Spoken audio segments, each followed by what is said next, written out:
Hey guys, welcome to How To Guide. So continuing with our TikTok tutorial series, today we'll be showing you how to reverse a video on TikTok. But before we start with the tutorial, please consider subscribing to our channel for more videos like this and hit the bell icon so you do not miss any more updates from us.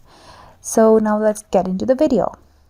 What you're gonna do first is open the TikTok and then click on the plus icon here where you will record a video. So you can either record a video or upload a video. I'm just going to upload one.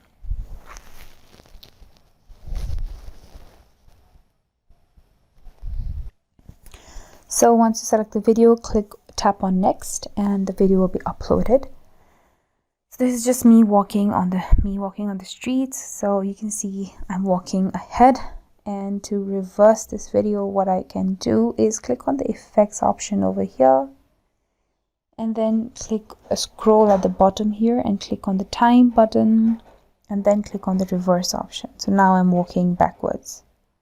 So this is how you reverse your video on TikTok, and then tap on next and then click on post, and this video will be posted. So that's it guys. You can see how easy it is. This is how you reverse video on TikTok. I hope you can now do it on your own. Thank you so much for tuning in. Leave a like, subscribe, and I'll see you in the next video.